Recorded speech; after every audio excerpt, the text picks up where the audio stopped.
Compatriotas, un inmenso abrazo a la distancia. Se les acabó el tiempo. Los politiqueros de la autodenominada Comisión Anticorrupción dijeron que se habían perdido 36.000 millones de dólares por corrupción generalizada. 36.000 millones de dólares. Eso es 36% del total de producción del PIB. Si hubiese 1.000 corruptos, significa 36 millones por corrupto. ¿Cómo es que no se encontraba antes esa plata, esas cuentas? En el país cualquiera habla cualquier tontería. Y el medio es tan mediocre, la prensa tan falta de profesionalismo, el nivel político tan bajo, que nadie aclara estas cosas. Esto lo repitieron los traidores de Carondelet, su prensa corrupta, la fraudulenta presidenta de la Asamblea Nacional, entre muchos otros. Y hace más de un mes, Fiscalía, de la forma más impertinente, ordena buscar nuestras cuentas secretas, mis cuentas secretas. Y le tomé la palabra. Y le pusimos plazo, por inútiles que sean, un mes más que suficiente para encontrar las dichosas cuentas. Plazo que acabó el día de ayer y no encontraron nada, ni encontrarán. Saben que todo fue una gran farsa. ¿Quién es corrupto si no es para enriquecerse? ¿Acaso una lucha sincera contra la corrupción no debieron empezar encontrando las cuentas de los corruptos? No lo hicieron, porque sabían que mentían. Jamás hubo corrupción generalizada. Eso lo dice ahora Moreno. 6 años como vicepresidente en corrupción generalizada. O era cómplice, o era tonto, o está mintiendo. Jamás encontrarán enriquecimiento ilícito de los líderes históricos de la Revolución Ciudadana. Utilizaron la sagrada lucha contra la corrupción para engañar a nuestra gente, para repartirse la patria. Empezaron con Jorge Glass, un obstáculo en sus planes. Desde el inicio de este nefasto gobierno, el objetivo fue quitarle la vicepresidencia a como diera lugar. Para ello y para todo, han tenido la complicidad de la prensa corrupta, la mayor culpable de lo que pasa en el país. Sin ella, este gobierno tan mediocre, no fuera absolutamente nada. El caso de Brecht es una verdadera vergüenza para un Estado de Derecho. Jorge Glass, un hombre inocente, al que no le han encontrado 20 centavos mal habidos, se encuentra preso. Y los corruptos confesos de Odebrecht, corruptos y corruptores, ni siquiera fueron acusados, no fueron acusados, compatriotas, por el Estado ecuatoriano, por sus autoridades, por sus representantes, no fueron acusados. Pueden venir a tomar el sol a las playas del Ecuador, no pasa absolutamente nada, están en la total impunidad. Y esto también implica que jamás podremos cobrarle a esta empresa ni a esos funcionarios el dinero que robaron al pueblo ecuatoriano. Esto obedece a un claro pacto con Odebrecht, ya denunciado por José Serrano, expresidente de la Asamblea Nacional y ex aliado del régimen, que sabía lo que sucedía. Pacto que nadie investigaba. Ahí están los verdaderos corruptos. En 10 años de Revolución Ciudadana, tuvimos más de 100 personas con rango de ministro. ¿Cuántas de ellas traicionaron a su patria, cayendo en la tentación de la corrupción? Menos de los dedos de una mano. ¿Cuántos fueron altos dirigentes de la Revolución Ciudadana? Ninguno. Ninguno. Carlos Polit, ex contralor prófugo de la justicia por el caso de Brecht, ya era contralor cuando empezó el gobierno de la Revolución Ciudadana, elegido por el Congreso de la Partidocracia. Yo no lo conocía. Ganó los respectivos concursos y permaneció en el cargo. Pertenecía a Sociedad Patriótica y era y es muy amigo de Jaime Nebot. Pero si Polit es corrupto, ¿cómo entender que su mano derecha, Pablo Celi, sea quien ilegalmente lo reemplace? Es imposible que Celi no haya conocido las fechorías que se daban en Contraloría. De hecho, fue Celi el que firmó la mayoría de informes favorables de Odebrecht. Ahí está nuevamente la verdadera corrupción. Se mantiene a Celi para que tan solo sirva de inescrupuloso instrumento de persecución contra la Revolución Ciudadana.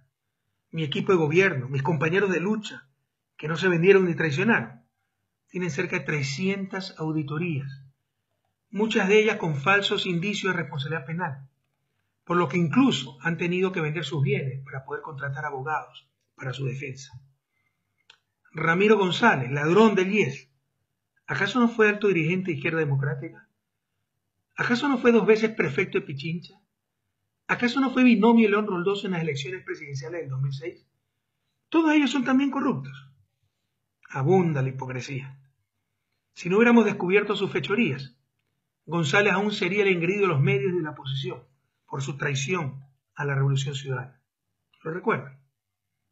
Fue la investigación que abrió el SRI durante mi gobierno la que descubrió el enriquecimiento ilícito de este sinvergüenza. Y nadie habla, por ejemplo, de Carlos Pareja Cordero, cabecilla comprobada de la red de corrupción de la refinería de Esmeralda, el que lavaba el dinero de Estados Unidos, ya que es alto dirigente social cristiano y muy cercano a Jaime Nebot. Les aseguro que pronto lo dejarán en impunidad. Esa es la corrupción social cristiana. La plata ni siquiera entra al país. A Carlos Pareja Llanuselli, el famoso Capaya, quien fuera pocos meses ministro de mi gobierno, lo conocí recién en el 2005. En mi calidad de ministro de Finanzas era también presidente del directorio de Petroecuador en el 2005. Y lo propusieron como gerente de los mismos movimientos sociales. ¿Son todos ellos entonces corruptos? No, compañeros. Los deshonestos o aquellos a los que se le dañó el corazón en el camino no tienen un rótulo que diga corrupto. Y un gobierno honesto no es el que no tiene caso de corrupción. Eso es imposible, es demagogia. No es posible no tener caso de corrupción en 10 años. Un gobierno honesto es el que no tolera la corrupción y jamás la toleramos. Pero con el discurso anticorrupción nos engañaron para hacernos aprobar una consulta inconstitucional. Es así con fines corruptos, que tenía dos objetivos fundamentalmente. Primero, inhabilitarme para una nueva candidatura presidencial. Y así, en función del pacto corrupto de Moreno con los socialcristianos, abrir el camino a la presidencia de Jaime Nebot Sade.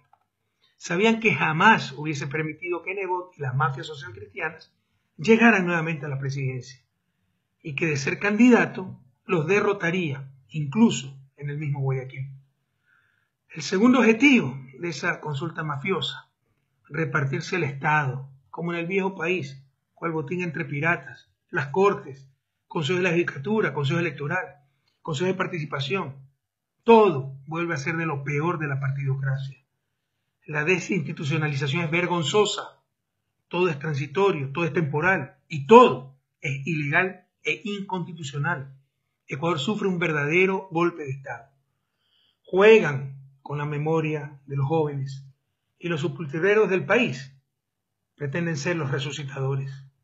Julio César Trujillo, político de trayectoria menos que mediocre, octavo entre 9 en las elecciones presidenciales de 1984. Sí, hace 34 años, cuando la mayoría de ustedes ni siquiera nacía, queridos jóvenes. A quien una de las mentes más agudas de la historia del país, Carlos Julio Arosemena Monroy, le dio el título de mamarracho con barba. Ese político mediocre pretende ser dueño del país, con la complicidad del gobierno y de la prensa, para repartirse el Estado en medio de las más repugnantes componentes. Marcelo Merlo, el Contralor de Febres Cordero, el que probablemente aprobaba los gastos reservados para torturar y desaparecer a nuestros jóvenes, con empresas y cuentas offshore, ahora presidente del Consejo de la Judicatura Temporal, dueño de la justicia. Y como vicepresidente de este espurio organismo, Aquiles Rigail, el binomio de Rodrigo Borja en 1984 también, queridos jóvenes. Estamos hablando de hace 34 años. La inmensa mayoría del pueblo ecuatoriano ni siquiera nacía. Binomio Rodrigo Borja, a quien apenas perdió la elección, lo traicionó y se fue a formar parte del gobierno de Febres Cordero, faltando a los más elementales principios de ética política. Y tantos otros ídolos con pie de barro, representantes del viejo país, que nos ha traído, nos ha resucitado la prensa corrupta y los traidores. Se ha perdido realmente la vergüenza. Ahora tenemos un presidente que gana 3 sueldos. 3 sueldos. Un gabinete donde se venden los ministerios a $1,5 millones. Se lo denunció y nadie investigó. Y la peor de las corrupciones, un gobierno que utiliza el poder no para el bien común, sino para beneficio personal y grupal, pasándole la factura a la clase media y a los más pobres, con, por ejemplo, el incremento del precio de los combustibles, cuando se ha recuperado el precio del petróleo, ¿quién lo puede entender? Claro, para pagar las exoneraciones de impuestos, los regalos, las corruptelas, la ineficiencia, la mediocridad. ¿Quién puede entender los ajustes después de que regalaron más de 1.300 millones de dólares en remisiones tributarias muy mal hechas? Remisiones tributarias a los más poderosos del país. Y miles de millones más regalaron en exoneración de impuestos a la supuesta inversión extranjera, que no es otra cosa que la plata de los mismos de siempre, que la tienen escondida en los paraísos fiscales y triangulan. Entonces ellos mismos deciden exonerarse de impuestos y ahí traen la platita al país, si es que la traen, disfrazada de inversión extranjera cuando es plata de ecuatorianos, que la sacaron a paraísos fiscales.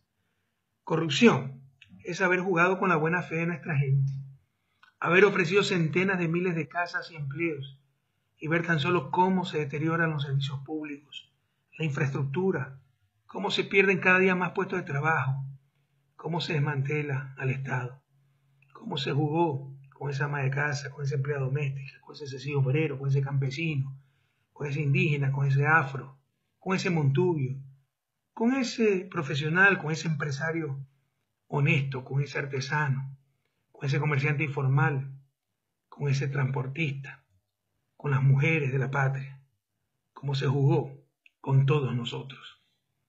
No nos dominarán por la fuerza, sino por la ignorancia, nos decía el gran Simón Bolívar. A despertar, ecuatorianos, a liberar la patria, a sacar a este gobierno traidor, inepto y corrupto. Hasta la victoria siempre, compañeros.